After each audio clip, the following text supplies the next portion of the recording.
not all false advertising is regulable. Not all of it is bad. We had examples years ago. There was a guy that was spokesperson for Isuzu trucks, and they called him Joey Suzu. And Joey Suzu would lie through his teeth. He would say things like, this truck gets so much mileage and so on and so forth, and it's only $19.95, which is obviously a lie. There's nothing wrong with that. That kind of lie is okay. That kind of falsity is okay because it's obviously a lie and people aren't going to be fooled by it. So it's really not false advertising that is the bad thing. It's not false advertising that the government goes after. It is deceptive advertising. And I think that's an important distinction because false advertising can be deceptive, but it isn't always. True advertising can also be deceptive. And so that's a really important distinction, I think, to make. And if you start looking at the definition of deceptive advertising, it's a little better. The problems with the Merriam-Webster definition is you get down to the end of that definition, it says made knowingly or recklessly with intent to promote a product or service. Well, in deceptive advertising, it doesn't have to be made knowingly. It doesn't have to be made recklessly. It could be both of those. It could be either of those. But the simple fact is, with deceptive advertising, it's not whether the speaker, the advertiser, intends to fool the public. It's the only thing that's important is whether the public is fooled. Even if the advertiser is absolutely innocent, even if the advertiser is trying not to mislead anyone, if the public is misled, if the public is fooled, then it can be regulated. And so I think it's important to, in your mind, draw the distinction between false advertising and deceptive advertising, and understand that what's really important here is deceptive advertising. What we see on television isn't necessarily a salesperson, but those commercials are advertisements. You've got an actor on there saying something. They're not trying to sell you anything, the actor themselves, they're just playing a part. So it gets a little confusing. And as Andrew and I were discussing right at the beginning of this, what constitutes an advertisement is really kind of hard to put your finger on. So I would just caution you to maybe say advertisements include anything a salesperson tells you to close a sale and so much more. When we were growing up, we had typically, 3 main TV channels and maybe 1 or 2 independent channels. But those 3 main TV channels were what everybody tuned to in the evening for entertainment. So when I talk to somebody my age, they saw the same TV shows I saw. I mean, we can reminisce over the TV shows, and the same thing with music. Mm-hmm. They heard the same top 40 hits on the radio that I heard. And today you have 500 channels on television, and you have 500 channels on radio. You don't have the same shared culture with people your own age, which means that that's one of the reasons for the breakdown in that regulation, I think, is it is such a diverse marketplace that it's impossible for any single government agency to regulate it all. And so it's become kind of the Wild West again.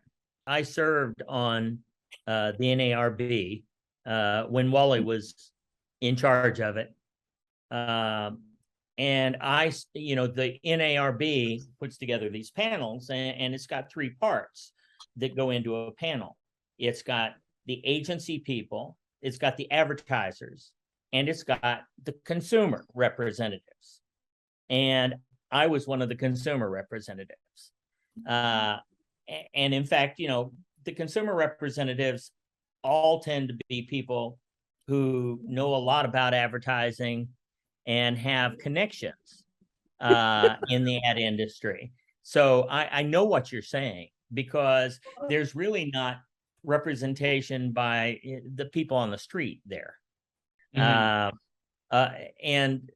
the marketplace is changing so dynamically now that we really should be discussing these things on an active, ongoing sort of process, so that we're staying out in front of it rather than trailing behind it as it changes.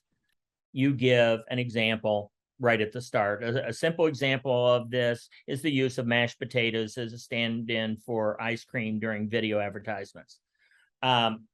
This raised the issue to me, and I want to make sure that you understand. Again, another one of those fine lines, but it's important. When the Federal Trade Commission looks at deceptive advertising, there are two parts to this. The FTC often ignores this second part, but the first part is it deceptive? The second part is it material? Material means basically, is it important? So the question of using mashed potatoes as stand-in for ice cream, how that developed was particularly in the 50s, the 1950s, when they had hot Klieg lights all over the stage, and an actor, the commercials were all live. And what would happen is the actors on stage would stop for a commercial break, and the actor for the commercial would walk onto the stage. But he'd be standing off on the side of the stage, waiting for them to go to commercial. And so he's sitting over there with an ice cream cone, and, they put ice cream on it, and they're under these hot Klieg lights. By the time he walks out there, this ice cream's melting all over his hand. And so the whole reason they went to the mashed potatoes was because they wouldn't melt. And he could still take a big bite out of it, and it looked just like he was taking a bite out of an ice cream cone. So was it deceptive? Yes, absolutely. It's deceptive, because the people watching the commercial thought it was ice cream, when in fact it was mashed potatoes. So if they're thinking one thing and it's different from the reality, it's deceptive. But the second question then is, does it matter? Is it important? Is it material? And in that case, would the fact that it was mashed potatoes cause people to buy more ice cream, or, would it change their behavior regarding the product in any way? And that's really the question with materiality. Is it going to change consumer behavior? And probably not. That would be considered probably a trivial deception. And the FTC then would say, okay, it's not material, so we're not going to go after it. So I think that's an important distinction. Again, I'm not necessarily saying you need to change something in the way you wrote this, but I want you to understand this, so that you can think about, do I need to make any changes in it? I just wanted to call that out, just because it's something that has gotten a lot of press, and it's something that the public's concerned about. So it might be worth mentioning in your piece, but really there's not really any evidence that any advertisers have used subliminal advertising per se. Okay. Subliminal is one of those things that, it could happen by accident without anybody really knowing that it's happening. because all subliminal means is that it's subliminal.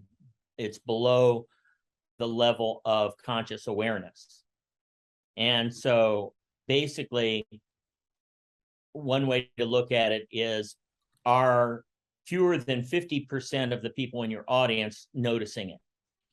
If fewer than 50% notice it, you could consider it subliminal, because it's not consciously aware in the majority of the people who are watching it. But that doesn't mean that it's necessarily having any sort of an impact on consumers. So subliminal is something that really got a lot of press by a guy named Wilson Bryan Key, starting in about 1973. And it changed all the textbooks, both in advertising and marketing and in psychology. I mean, all of them started talking about subliminal because students got interested in the fact that, oh, it's possible to manipulate people without them being aware of it. It sounds good, but in reality, it's almost impossible to manipulate people without them being aware of it.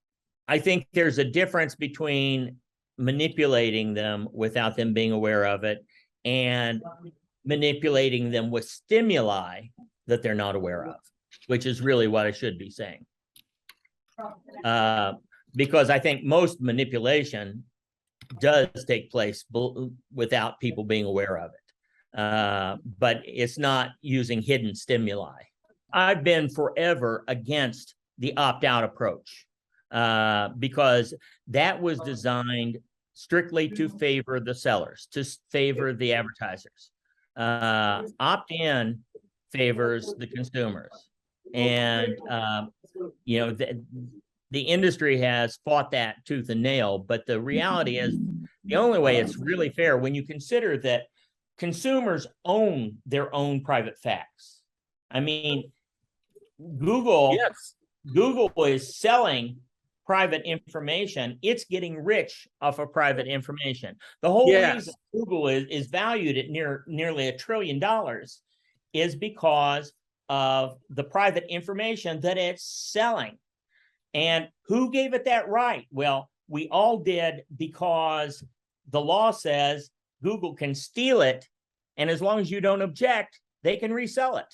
Understand that states also are involved in regulating advertising. And in fact, until the mid-1970s, all local advertising was basically considered the province of the states. The FTC had no power over it. It does now have more power, but it still relies on states to do a lot of the regulation. So I would just say the primary regulator of advertising is the Federal Trade Commission.